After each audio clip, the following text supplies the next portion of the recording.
For every opinion or belief someone may hold, there will be another party who just as strongly oppose that idea. Both sides usually claim to sit with the best arguments, the real facts, and the correct worldview, and ironically, both sides regard the other as being indoctrinated, blind to the obvious and outright stupid. Most people only expose themselves to information that matches their own worldview. It is uncomfortable to do otherwise. Still, we would like to give you some surprising information about Islam. We also urge you to look further than only mainstream media, and if you can find the time for it, read the Quran yourself. To get you started, we'd like to present you 3 things you probably did not know about Islam. 1. Islam has not been hijacked.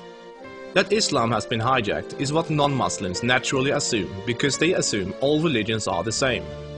The reason non-Muslims are so easily confused is that most of us don't realize the difference between the Quran and every other religious book we are familiar with.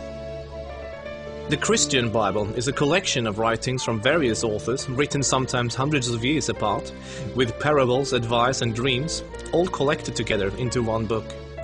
Same with the Jewish Torah. Even those of us in the West, who are neither Christians nor Jews, are still familiar enough with these religions to know this much, and therefore we assume the same is true for the Quran.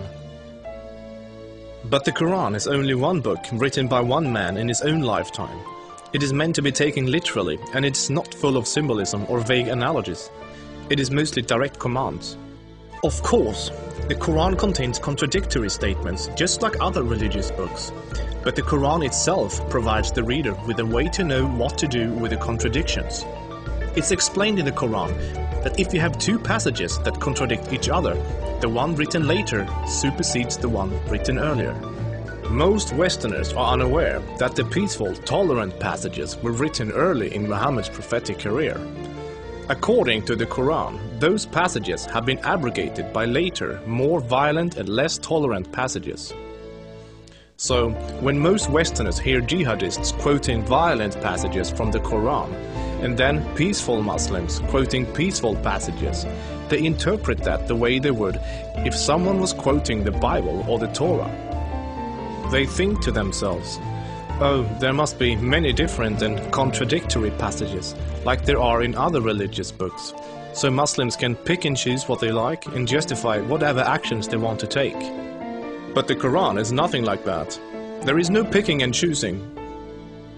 It says very explicitly and in no uncertain terms that a Muslim must not alter or ignore any part of its very clear and direct message, or they will burn in a fiery torment forever.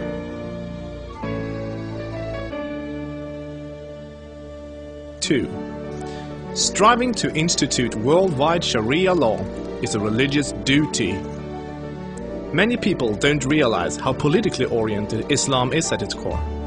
In fact, Islam is less of a religion than it is a religious ideology. It includes a mandatory and highly specific legal and political plan for the whole society, Sharia. There is no separation between the religious and the political in Islam. Rather, Islam and Sharia constitute a totalitarian means of ordering society at every level, including ritual worship, transactions and contracts, morals and manners, beliefs and punishments. In the Quran, Allah makes it clear that man-made governments, such as a democracy, and free speech, such as criticizing the Quran, are abominations and must be eliminated. The modern expression creeping Sharia is used to describe the slow, deliberate and methodical advance of Islamic law in non-Muslim countries. Official Sharia courts already operate in the UK, handling cases ranging from divorce and financial disputes to domestic violence. Attempts to introduce Sharia in the legal system in Germany, Sweden and other European countries are ongoing. While Sharia already has a foot in our door in the matter of minor disputes like inheritance and domestic violence, it should concern you that Sharia commands that drinkers and gamblers should be whipped, allows husbands to hit their wives, allows an injured plaintiff to exact legal revenge, literally an eye for an eye, commands that a thief must have a hand cut off, commands that homosexuals must be executed, orders unmarried fornicators to be whipped and adulterers to be stoned to death, orders death for both Muslim and non-Muslim critics of Muhammad, the Quran and even Sharia itself, orders apostates to be killed, commands offensive, aggressive and unjust jihad. As written in the Quran, Sharia is the law of Allah. Any other form of government is a sin. It is the duty of every Muslim to keep striving until all governments have been converted to Sharia law.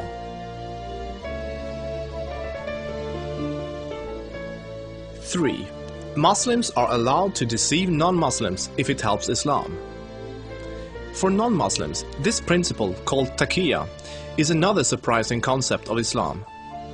While most other religions speak highly of truthfulness, the Quran instructs Muslims to lie to non-Muslims about their beliefs and their political ambitions to protect and spread Islam. There are many examples of today's Islamic leaders saying one thing in English for the Western press and then saying something entirely different to their own followers in Arabic a few days later. Deceiving the enemy is always useful in war, and Islam is at war with a non-Islamic world until the whole world follows Sharia law.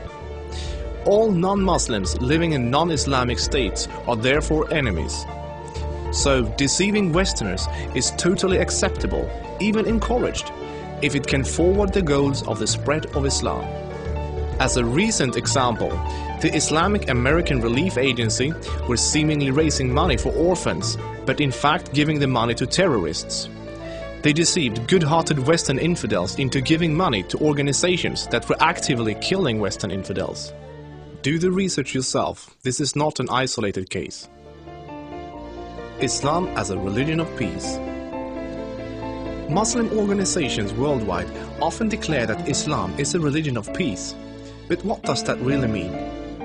It seems easy for a Muslim to quote a peaceful verse from the early parts of the Quran, while, by following the principle of taqiyya, neglecting to mention the fact that it has been officially abrogated by later, more violent verses.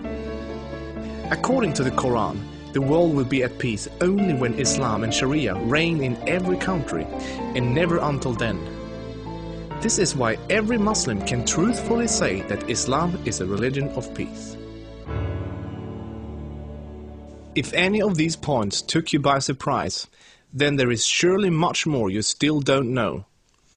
This subject will affect you in the near future, so take the chance to inform yourself now before it does.